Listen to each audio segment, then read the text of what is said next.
All right. Good morning, good afternoon, or good evening, everyone. It's been quite some time, I think, give or take about a year at this point, since we have had someone who I immensely respect and look up to, simply for many different reasons, actually, for his attempt of neutrality, viewing things in a neutral manner, trying to look at things in an analytical manner, and ultimately doing his best to see many different perhaps perspectives or angles of the same sort of we could say grounded basis, if you will. But before we introduce him, Riel, if you would just like to say hi to everybody. Hey everybody, super excited to be here. Yeah, I love Mr. Fenton, your work, looking at your website and recently listening to you on the Black Vault with John Greenwald. That was so exciting to see your perspective being brought into that world. So yeah, really excited for this conversation. And if I may, brucefenton.substack.com, in addition to Bruce Fenton on YouTube.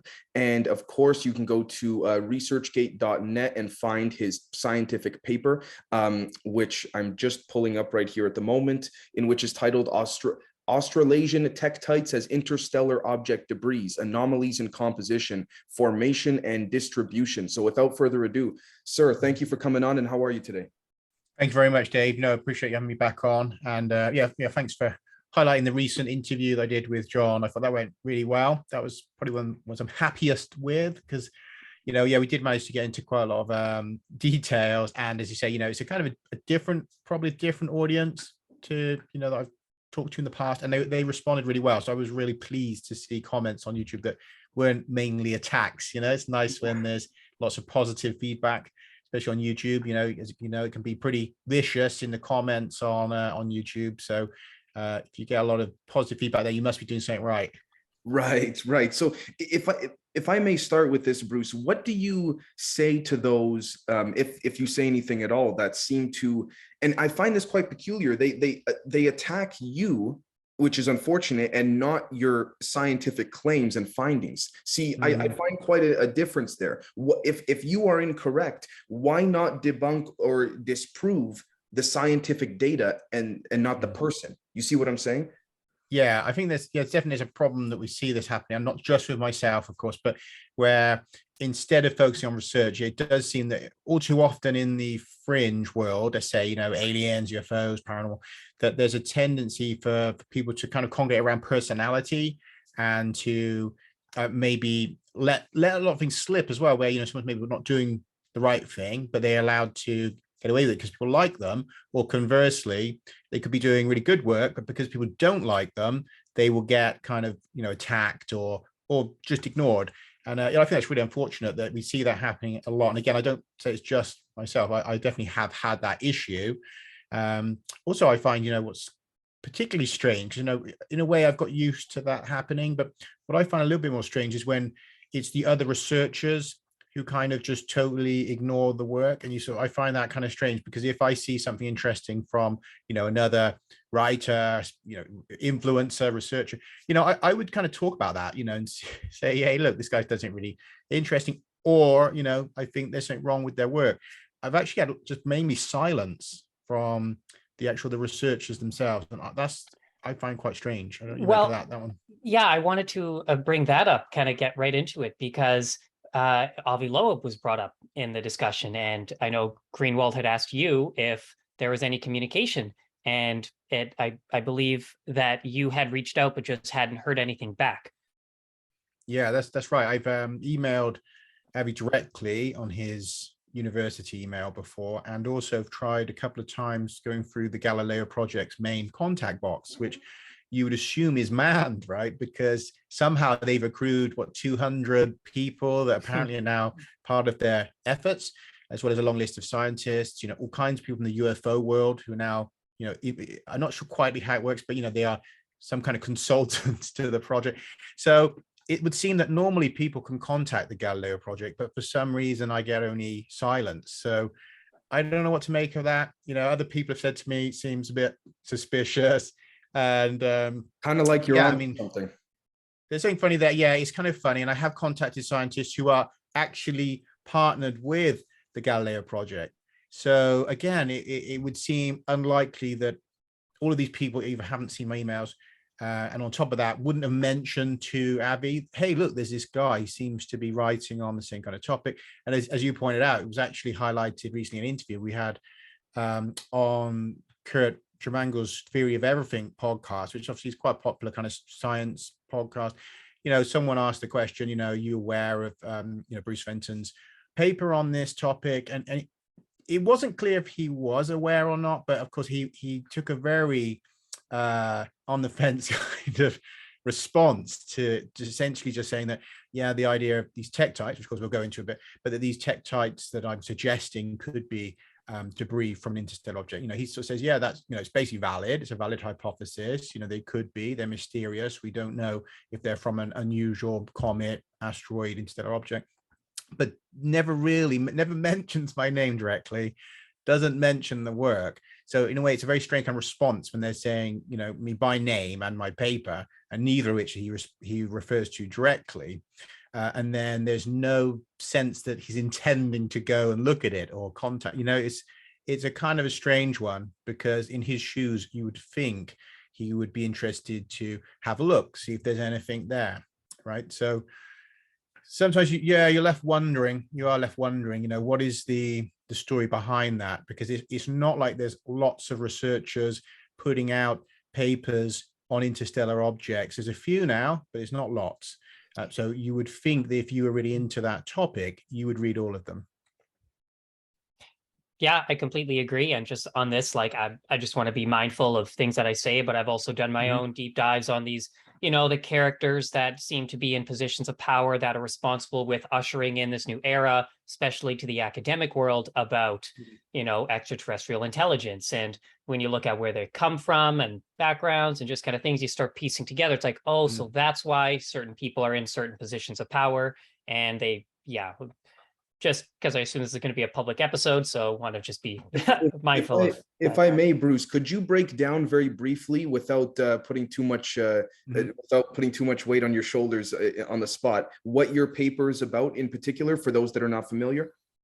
Sure, absolutely. Yeah, there's a very old mystery in, well, I suppose you could say it's in geology and physics, in space science, because it is a mystery that kind of goes across multiple topics, but this is called the tektite mystery. And so you have these glassy objects that are found in what's called strewn fields, which is like collections of glass of the same type, you know, there's obviously from the same event, and they have 4 of them so far that have been identified. So you've got the largest one is the Australasian, and that's the focus here, of course, in my paper, and that's an enormous debris field that stretches from China down to Antarctica, all the way out to Madagascar and out beyond Papua. It's actually about 20% of the Earth's surface has debris from this strewn field.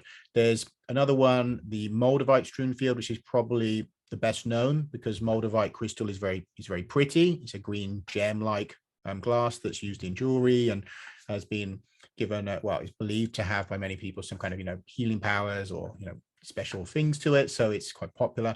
And then you also have another debris field, the Ivory Coast tektites, obviously in Africa and the Ivory Coast. And then in the US you have the Georgiasites and Bedasites, which there's an argument there as to whether there's a singular strewn field or 2 different strewn fields with the same dating. And so you've got those, and then possibly another one in Central America, which is kind of under review at the moment, which seems to be quite a small strewn field. So there are geologically rare phenomena. So you think about it, 4.5 billion year history, we found so far possibly 5 strewn fields of the tektites. Tektites themselves are unusual because you've got, well, there's 4 major types of glass. You know, of course, you've got man-made glass, and then you have volcanic glass. You have like nuclear and, well, I can put nuclear and asteroid impact glasses together for a reason. And then we have tektite glasses. Now, if you were to bundle them into characteristics, you would say that the man-made glass is most similar to volcanic glasses and tektites, whilst asteroid impact glasses and nuclear blast glass, those kind of group together. And the reason for this is when you get a high energy event, you know, short-lived high energy event, so nuclear blasts, asteroid impacts, right, you'll get melting of rock, but it's done in such a quick space of time that you get part melting right around the edges. So you'll have an area where you've got pure kind of glass, which is liquefied, then you've got part melt, and the glass that's fully melted will be very bubbly and foamy, and that's because volatile elements inside of the mix will become gas, and they will try to escape that liquid, right? So they start to push their way through, but because these are short-lived high energy events, cooling happens very rapidly, and so the bubbles are trapped.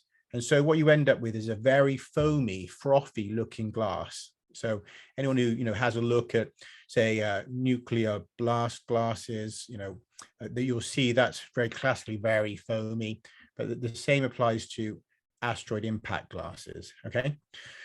So there's other characteristics there. You'll also find bits of organic material in there, like soil and stuff. Say part melt, so other bits of stone that haven't melted. There's a typical kind of like morphological look at them. But if you go across to artificial glass, of course, that is heated over a period of time, right? So you remove all of the volatile elements, and everything you don't want. Also, you mix it very well. So you bubble it down to how you want it, so which is basically without bubbles, really. You don't want bubbles. So you make what's called a fined glass, and that's very homogeneous. So the chemicals are very well mixed. Fined is removing of these volatiles and these bubbles, and you end up with, of course, the glass we use on the table, right? And then similar to that is the volcanic melt glass, right? And that's because that is formed in a caldera. It's being heated by volcanic, processes for a period of time.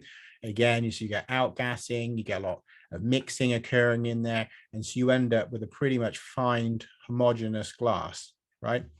And so we understand how those two groupings, occur, and why we see a different kind of glass morphology to them. Again, to do how the energy is working there.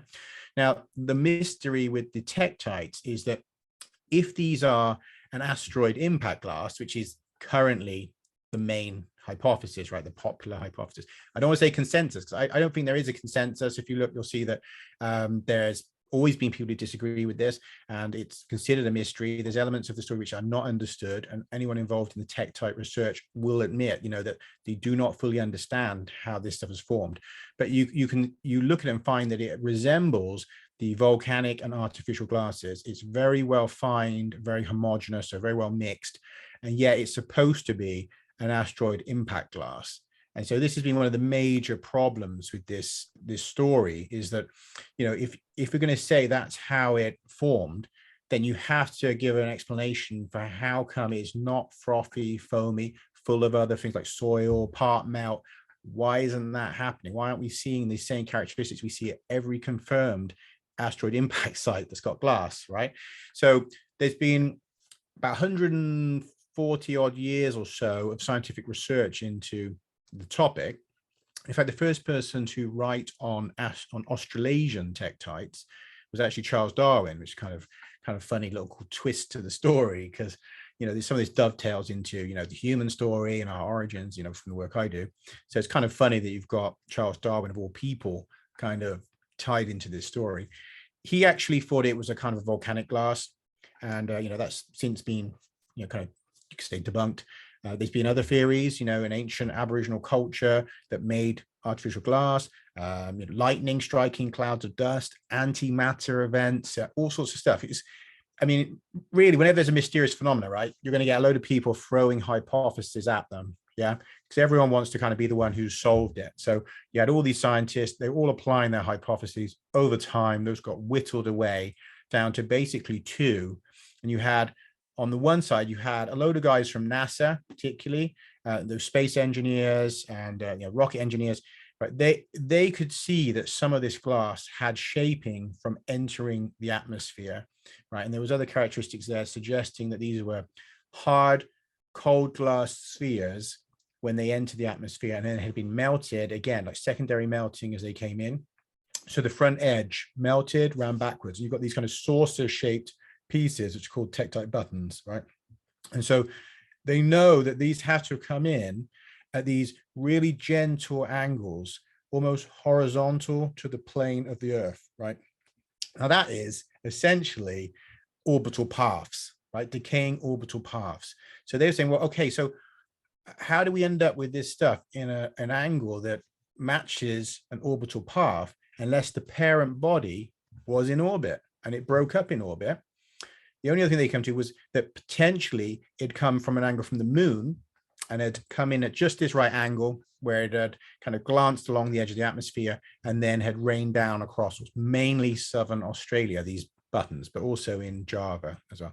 So you've got, so they were kind of, trying to figure out where the source could be. And they suggested volcanic glass on the moon, impacted by an asteroid, thrown into space, and that then this material, because that explains why it'd already be fine and homogeneous, right? Because it's formed in a caldera on the moon, and then it's traveled across to Earth, rained down across this vast region, right? And that was the competing hypothesis. Now, there was a lot there that made sense, and there's a lot, it made sense of these angles. Bruce, So I'll stop there because it's a lot of. Sorry, Bruce. I did want to ask before I lost my train of thought. Sure. With respects to some of the glass that we're looking at here, was there ever any case where there was exhibited during analysis at any point in time no exothermic cooling or reaction? Was there ever an incident where no cooling down was even exhibited to begin with, where it was like, how did it even get through the atmosphere, or no? No, I mean, all of it appears to be melted. I mean, you've got, there's a couple different kinds, but you've got, well, if you look in Laos and in that region, you've got what's called Muong Nong tektite. Okay, Muong Nong tektite is considered to be part of the Australasian strewn field, but these are layered chunks, and some of these are like 25 kilos. Okay, so then you can see there's layering as though the liquid is folded and it's been in a swirling and right.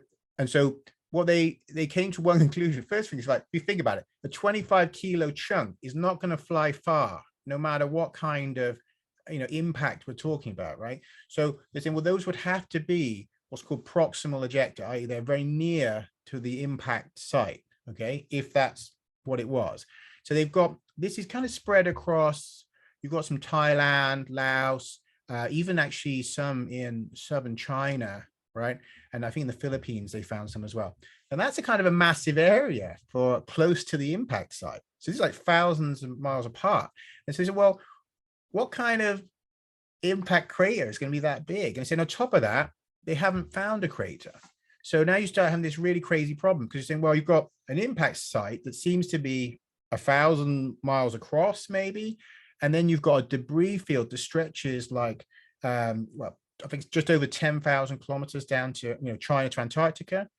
But now you're talking about something that sounds like a mega impact, like something on the scale of the dinosaur killing event, right? To try and explain this by a conventional impact, because you're talking about now a crater area that stretches like, 1,000 kilometers or more, and then a debris field going back 10,000. And there's no signs of that crater.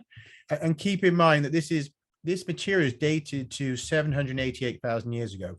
Now that's really recent in geological terms, because, we know where the impact site is for the dinosaur event, right? 65 million years ago, we can see the impact structure, okay?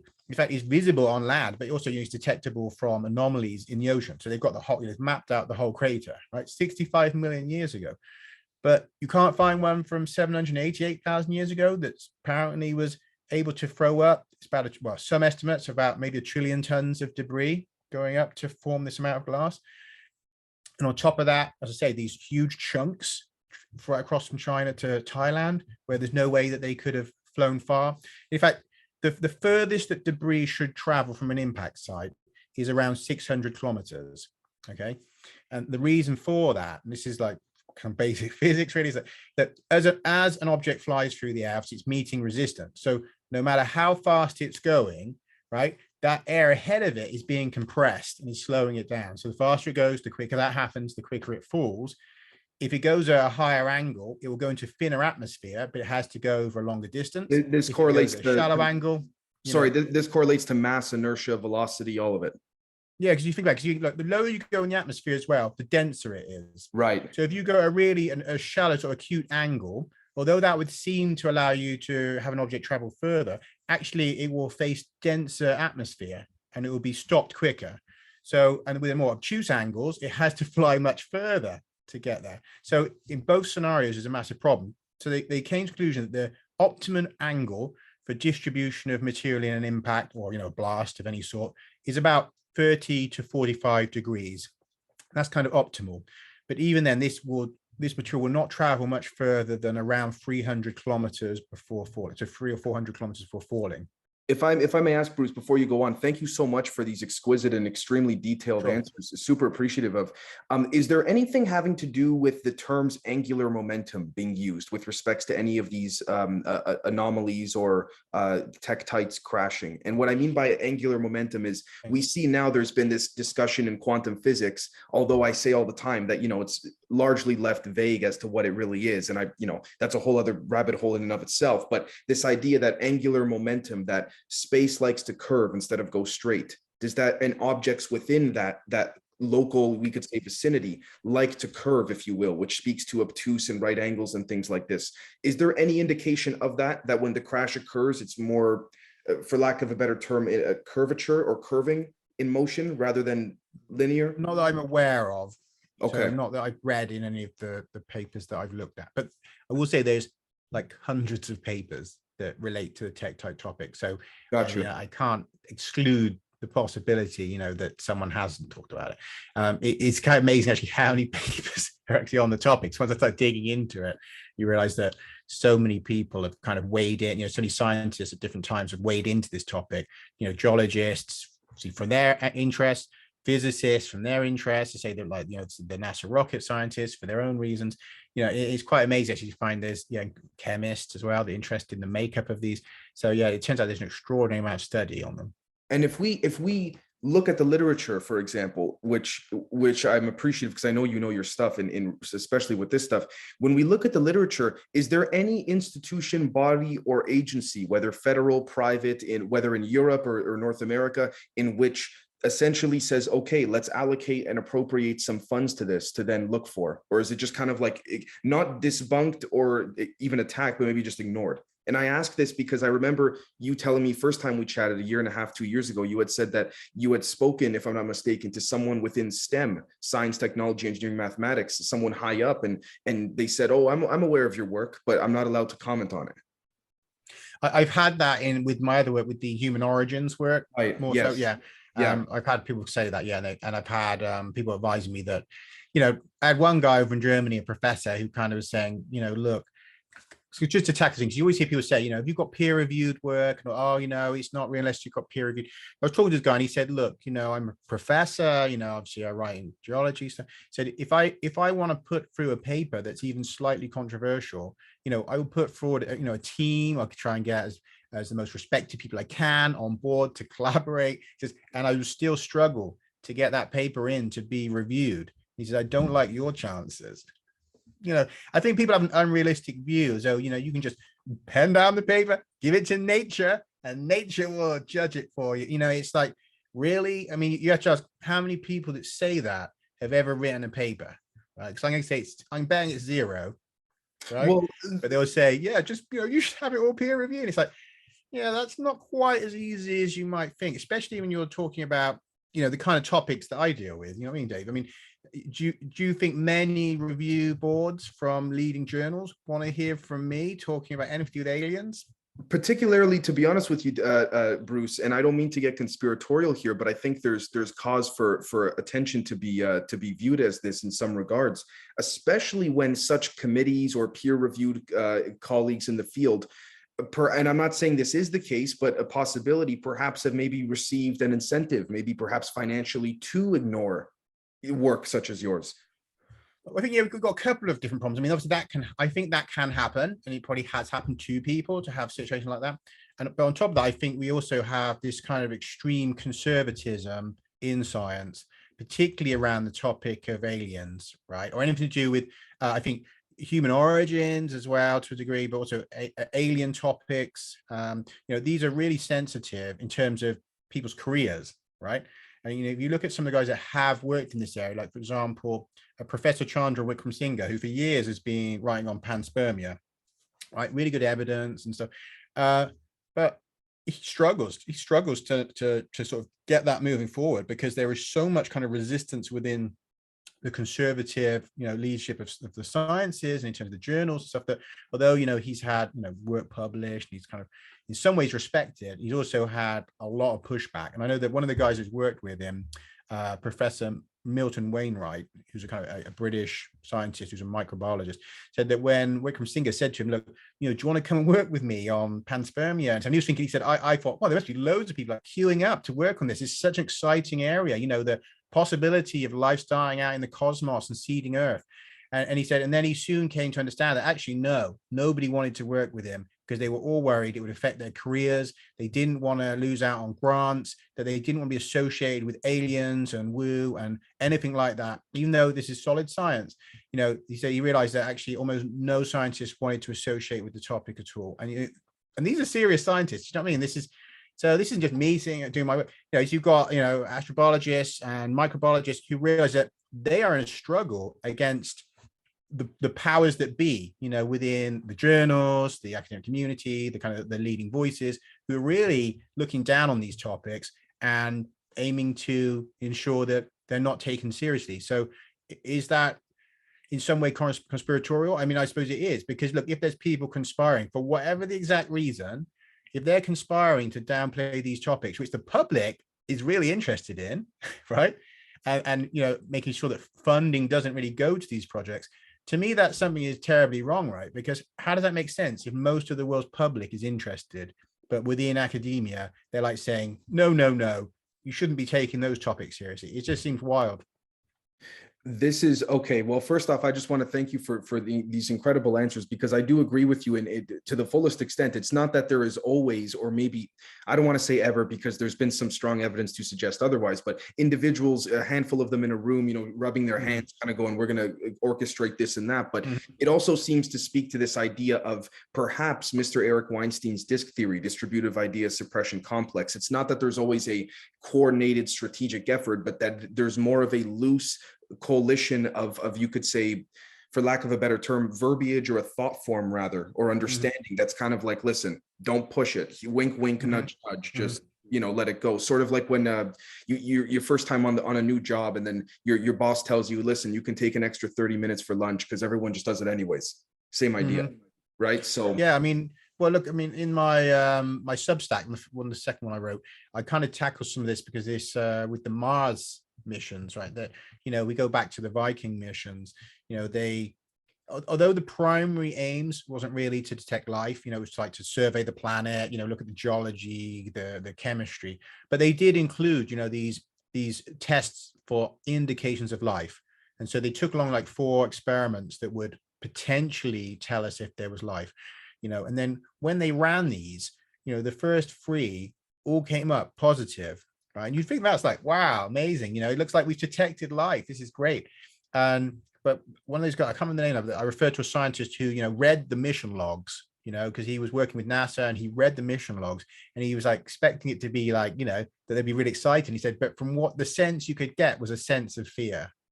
And that they were going to have to report that life had been found on Mars. And he said, then there was a 4th experiment was done, which was, if anything, we'd think was the weaker, the more Earth-centric one, and that basically came back as a negative on there being organic compounds, right? Which is really ironic, because we know now that Mars is covered in these organic compounds. But so the experiment essentially failed, right? And he said, so where you might think they'd be disappointed, he said there was a sense of relief in the mission logs. It was like, we don't have to confirm life on Mars. Now that is wild, isn't it? Because I mean, everyone would be thinking, that they'd be like so excited, champagne bottles bursting in the NASA HQ, like, we found signs of life, boys, right. Let's validate it. And instead it was like, oh my God, I think we found life. What the hell do we do? Well, that leads to another line of questioning, which is that why are they breathing a sigh of relief? What does that mean when you go up the chain? This is right now. And that's just for microbes. Just for some microbes. Not like they found, a crashed alien ship or something where you might say, well, this is really sensitive. How are we going to deal with this? But just bacteria in the soil, and they were scared that they were going to have to say they had found life. I mean, that to me is just, there's something very wrong, very broken in our sciences. If that was like a scary moment for the team, that they thought, oh my God, we've accidentally actually found life. I mean, right. And wow. So that, I think, tells us something about an institutionalized problem in space sciences, where they will always look to find the mundane, sweep it away solution, rather than saying, well, look, there's something maybe here. I mean, it doesn't have to mean you say look, we're 100% sure, but you'd say, well, look, it really looks like there's life. Let's confirm it. What did they do? They didn't do any more testing for over 40 years, right? How does that stack up? I mean, Well, you think... speaking of that, Riel has some questions. His connection is a little spotty, so I'm going to ask for him. Thanks, Riel, for putting it in the chat here. So he asks, are we skeptical of the explanations of how these glasses formed? If the debris field, whether it defied physics or not, what do you speculate is causing the tektites? Sure. Yeah, I mean, my hypothesis is that basically these, to explain, first of all, the fact that you've got these angles which suggest an object in orbit breaking up, right? That's really problematic, because the size, if you take it that all that glass has to come from an object breaking up, then we're dealing with at least billions, maybe a trillion or so tons of material. So that is like a big object. So you've now got a really big object somehow in orbit, which in itself is odd because Earth rarely captures large objects. We get these little, car-sized asteroids occasionally. I think there's been like 2 in our lifetimes, right? That they've said in the last few years, they said it's some really small asteroids that we caught, and they drift away because the sun's pull, right? So, but instead we've got this quite a large object somehow is orbiting the planet. Straight away, that's a bit anomalous, right? And then on top of that, the makeup of the material, if it is a glassy object, well, it's 70% silica, 10% aluminium, some other compounds in there. We don't know of any asteroids or comets with that kind of chemical makeup. That is unprecedented. That the highest level of silica you'll get in an asteroid is 60%. So these are like 75% or so of silica. So, and on top of that, some of that silica would have been lost as it was heated. So it probably was more silica. And then the fact that it was glassy as well, you've got to think, well, if this was already an object made of a fine homogeneous glass, then the only 2 processes we know that create that are volcanic and artificial, right? So what's the origins of the object? I mean, is it really broken away from some exoplanet's volcanic fields, or is it an artificial glass? Well, this if makes it's an artificial glass, then, well, it's alien technology. Right. Well, this makes me think of, again, this idea of obsidian, and this alleged, and our ancestors using obsidian to communicate with their ancestors or non-material, non-tangible worlds or realities. But Riel is asking great questions in real time. I wish his connection was a bit better. But he says here, could this be part of the gifting fields as per Jacques Vallée? Perhaps some type of assistance from outside, if you will, for lack of a better term. Yeah, I mean, look, one of the interesting, there's a long human interaction with tektites. I mean, tektites, funnily enough, the Venus of Willendorf, or this, I think it's the first statuette of like this earth goddess, right? That was found with tektites there, but the tektites have been lost, right? Originally it was found with tektites, right? On top of that, tektites have been found, actually, tektites were found at a site in China called Boise, right? And they are found in the same layer as the axes. So they know that the humans must have seen the tektite event, and that those early humans went to where those tektites had fallen, and those axes are in the same layer. So the early humans interacted directly at the time of these events with those tektites. So it's almost like we were drawn to that or saw the events. And then since then, there's been other interactions with tektites. They've been used as tools. They've been used as magical ritual objects. Of course, in China, they're connected with medicine, healing medicine, the traditional medicine, right? In Aboriginal Australia, they are seen as having both powers for healing or harming. Sometimes people swallow them to absorb the power.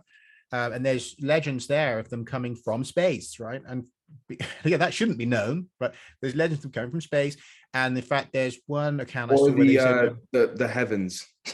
Yeah, and in one account they actually say that the Icemen showered the world with them when they were trying to destroy the ring-tailed possum people. So suggesting that there was a conflict element to the backstory of the formation of these tektites, and that there were beings involved in this, which is kind of wild when you come to some of the sources that I've gone to, which suggest a similar backstory, that some kind of conflict, a large craft being destroyed, some of the where I've looked and where I've heard things. So I mean, it's kind of interesting when you hear these stories, which they shouldn't, if they're true, you'd have to ask, well, how do these people still know that so far distant, from 788,000 years ago? Could that be transmitted down time, or are people accessing some kind of information that's, either in us or in the fields of the planet, or, some psychical remembering of these events. But obviously you get into a whole other area that science doesn't want to touch, the idea of extrasensory perception, right? That, some guy could sit in the bush in Australia, hold a tektite and know where it came from, which is, they would not be able to handle that idea at all, right? And yet we know, well, I know that people do things like that in psychometry and stuff, holding objects and telling you things about where that object came from. Like, I've seen that. In fact, I've done it myself. So, I mean, I'm aware that people can do that, but these are taboo areas. So instead they would say, these are myths, legends, folklore, can't have any basis in reality. And then every now and again, something comes up like, say, oh, it turns out the Aboriginal are right. These came from space. Oh, that was a lucky guess. Right. And we see those kind of things happening again and again. Recently, I've seen a number of myths and legends that have come true. Well, have been recognized at last as being real. I mean, even the flood legends. I don't know if you saw the other day, I think it was the New Yorker or somewhere was saying that it's time that we accept kind of these flood legends are real. It's like, really, like every culture on the planet has one of those flood stories. And it's took Western science till now to say, maybe they're not just primitive fools. It's like it's unreal. It is kind of unreal. It's interesting to see the ancient texts and things like this, for lack of a better term, predicting what a lot of things seem to be occurring now, as almost as if there's some type of cosmic clock or cycle, if you want to call it. But that's quite peculiar indeed. Before we wrap this up, because I know that you have to take off shortly, Riel, did you want to jump in at all? Anything else you'd like to ask Mr. Fenton? Well, actually, yeah, I was wondering, in your work, have you come across anything peculiar about the Kármán line and like the different layers of the atmosphere, and any, like how, like just the Kármán line itself? Is there anything that you've explored? Are you familiar with what that is? Not familiar with it. Sorry. Okay, so the Kármán line is actually the boundary between aeronautics and astronautics. So it's a layer. It's a line 100 kilometers above the sea level. And so this is the actual definition by what makes you an astronaut when you exceed this 100-kilometer line. So I was just wondering, when you talk about the peculiarities with meteors and with just things going on in the atmosphere, in my research, that's a line where it seems something is going on, that the mainstream academia has identified it, but we don't really know what's going on. And I'm also very, pretty skeptical of just like the whole conventional heliocentric outer space model, and especially meteor impacts, looking into the electric universe model to explain what these impacts actually are, and they're not just giant rocks that fall.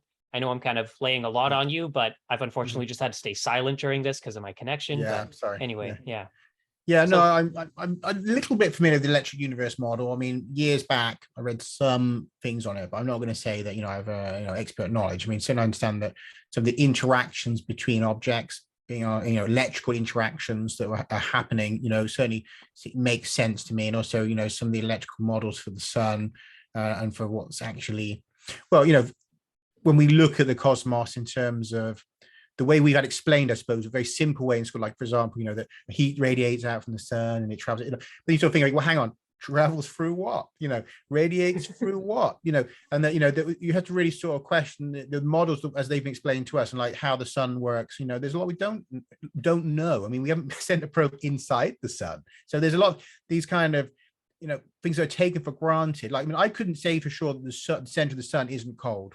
Right, I can't say that, but people would assume that there's, well, don't be ridiculous, the outside's super hot, but then, well, yeah, but it's hotter, further out from the sun, even from the surface. Like, really, obviously, there's these strange kind of counterintuitive. Can I just say, black spots on the sun, which are cold spots? I mean, they're black because they're cold in the heat. Yeah. If I could looking into the core, it looks colder and stuff like that. So there's some really, it's, sorry, Bruce, it's almost to your point. It's almost as if they don't. They, perhaps a certain loose conglomerate of individuals in the know relative to others, don't want us to look too into something, but then also not think to or look too outside of something with respect to look too big picture. So in other words, always keep us in that in-between stage of constant movement, if you will, but constant movement of speculation and never conclusion. Yeah, I think one of the problems, I mean, if you're familiar with like the paradigm shift models of I mean, I'm trying the guy's name, but came up with this whole theory of how it works. So basically you have kind of these 4 stages where you have sort of normal science, and then science starts to kind of accrue anomalies. And so then you have this kind of, you know, it's still kind of functional. The model is functioning, but the anomalies are accruing. And then there's a kind of a failing of your theory is the next stage. And in that, you start to get competing new hypotheses come up. So you get a new camp, and they want to kind of bring in their often better theory, right? But then they meet human resistance, right? Because we're human beings. We have biases, we have preferences, we have money, right? So then you have this situation where the old theory may stay current, not because it's better, but because it has a stronger resistance, right? So you've got people who are invested interests, right, in positions of power, defending the old theory. And so it takes a while for a theory to really kind of transition into paradigm shift. And that only occurs once that's failed. So at that point, the theory is no longer functional for explaining the anomalies you're seeing, right? So it essentially has failed. And then, you know, this applies in science or in culture and in society, which we're seeing now. I'd say that, you know, we're in a paradigm shift because we're seeing the fraying at the edges for our social model, right? So again, but in social terms, those often end up being very bloody, and you have actual revolutions and wars. And also in science, it's more of you know, this groups battling each other through money, through how money is spent, through what papers are published in the journals, you know, through who gets TV time to tell people how things are. So those battles are being fought as this paradigm kind of collapses. But in reality, I think that we are seeing that across lots of areas of science, we're seeing paradigm shift occurring right now, and that these what we've taken to be fairly solid models across, you know, physics, space sciences, evolutionary sciences, a lot of areas really have crumbled, and that they're being held together with money, influence, media time. But in reality, I think there's major shifts underway, and that we're going to see a crumbling. And if we look historically, look, the ideas of a guy 1,000 years ago to today, most of those ideas have been shown to be wrong. And most of the ideas we have today will be shown to be wrong. So anyone clinging on saying that we've solved all these mysteries is ludicrous, right? It's a ludicrous position to take, that, you know, oh, I'm sure that we're right. And, you know, I don't drag you on to too much of the subject, but, you know, obviously I cover right, recent out of Africa and that side as well in my work, right? And in that area, to me, that has totally crumbled. I mean, it's, you know, I didn't spend very, very long on it to get to a point where I understood that this was fundamentally flawed, and that it was very apparent. I don't got a couple minutes. I'll give you a very quick explanation of why it's just in a couple of areas fundamentally flawed. Right. For years and years and years, everyone has read or been told that around about 50,000, 60,000, 70,000 or 80,000 years ago, a group of people left East Africa, right, moved into Eurasia, populated the continent, and so on, right? But first of all, you got to think, why is it 50, 60, 70, 80? Do you know when that happened? Because that's a big gap. 50 to 80,000 years ago is a big gap. So there's something's not right in that straight away. That should click in people's heads. Why am I seeing different dates in these articles? And the reason why is because if you look at the geneticists now, who are obviously, they're looking at when divergences of populations occurred at the genetic level, right? They can see that happened about with the European people, right, and the Eurasian people, about 55,000 years ago. Okay, so they're saying, well, this migration event, it has to have happened about 55,000 years ago. But if you look at the physical archaeologists, right, they look at evidence that suggests there was a kind of a migration going on around about 70 to 80,000 years ago. And they also look at some genetic data there where they can say, well, look, on the female lineage, we have these mitochondrial haplogroups. We have M and N, which seem to be daughters of L3. And L3, we believe, was East African, gave rise to M and N, who, as they were leaving Africa, these groups emerge and split, okay? And so they're saying, well, that we can see this clear link. We think L3 is East African. These two come out, and they go on to be all of the people of Eurasia. And that's about, but that occurs about 73,000 years ago. Okay, well, that's when you see the appearance of these haplogroups in Africa, about 73,000 years ago. So hang on a minute. So did it happen 73,000 years ago or 55,000 years ago? right? You can't just mash them together. So in other words, what you really have happening You're here, looking into things too much, Bruce. Don't worry. two about events. You've got two events, right? You've got a movement of people into Africa. And we know this. Why is that? Because you see appearances of new male and female lineages in the genome. Now, the mutation rate is different by a factor of 10. So what's more likely, that you have these mutations occurring simultaneously, or people walked in carrying these lineages, right? And then you see the appearance of things like the arrows appear. You see cultural changes. You see art changes.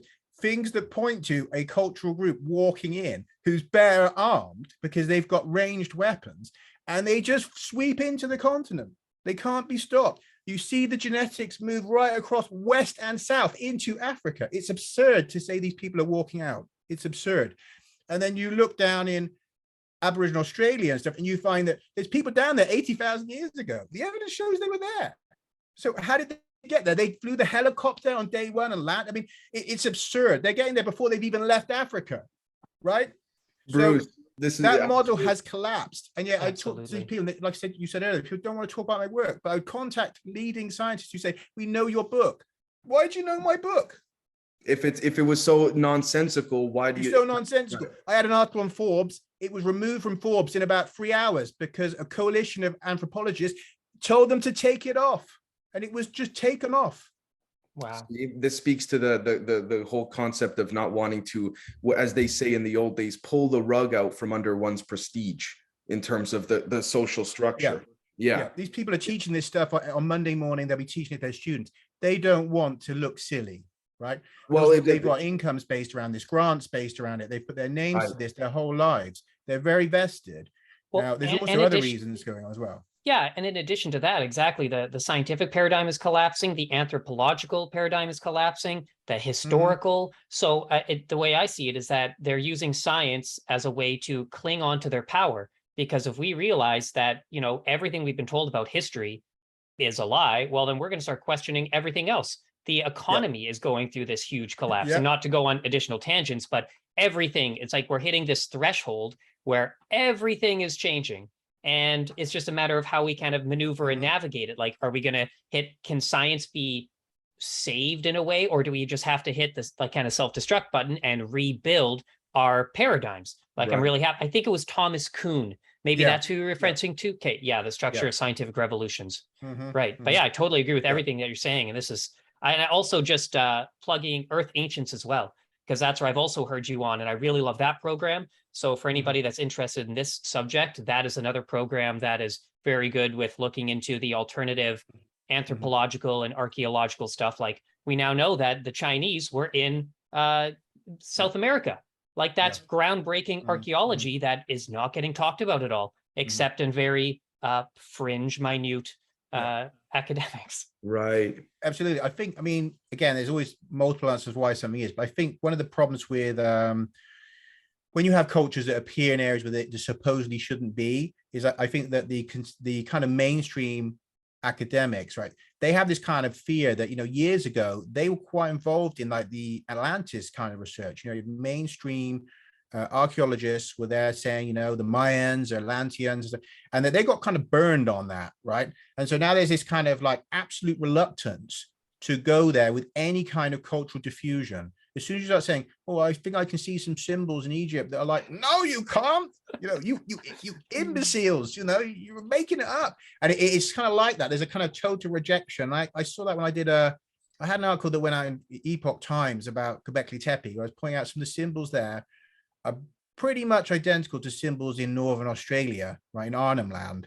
Now, the people, they actually wrote a blog about it, like contesting. And one of the things they said was, well, look, the symbol that is at Göbekli Tepe has got 2 lines next to it. You know, it's nothing like it. I think it's got 2 lines next to it. So it's so different because it's got 2 lines. You know, it's like as if, you know, I wrote the word cats somewhere and then you saw the word cat and someone said they look similar. No, they're not. That's got another thing next to it. You know, and it's to me, it just seems sort of desperate. To where me, you could have just said, yeah, they're kind of similar. Maybe there's a link. Maybe we should look into that. It shows how low certain, we could call elements or factions higher up in various hierarchies of society, globally and domestically, are stooping to, for lack of a better term, to just, I mean, it speaks to this idea of even like in physics, without getting into detail, but I appreciate your passion on this, because I'm passionate in the physics realm on this, which is that whenever you look at a paper, for example, there was one that came out of the Ukrainian Institute of Electron Physics that had to do with, just viewing, as Dr. Sal Paez said on Kurt Jaimungal's show, taking a new perspective on old physics, nothing new, but just a different view. All of a sudden the paper got attacked, boom, boom, boom, but it never got disproven nor calculated to show that the publishers were incorrect.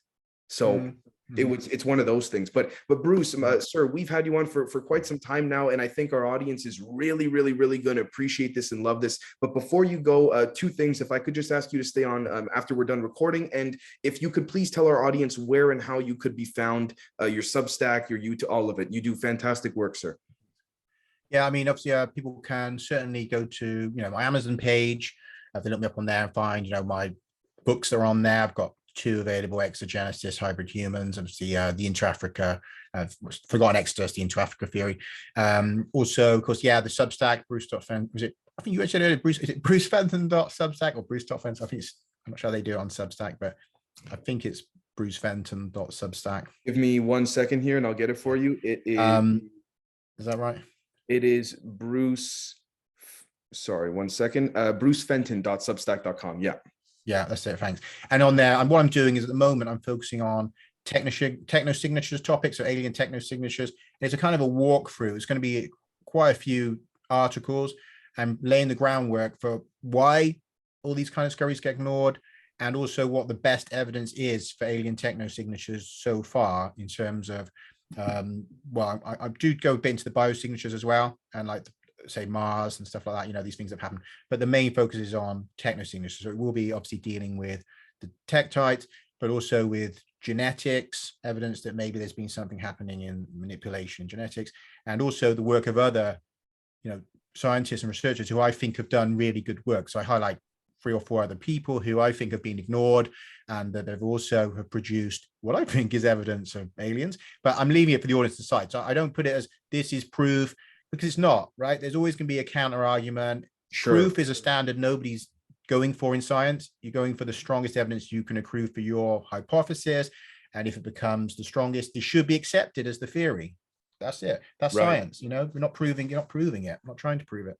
I completely agree. It's, again, here's the evidence, and it's up to everyone's own personal interpretation, and perhaps various interpretations will lead to new discoveries. We don't know, but we got to get past the point of even accepting that there is evidence by these, I would say, older, more hierarchical elitists, if you will. So without further ado, Bruce, thank you so very much, sir. And Riel, if you'd like to say bye to everybody.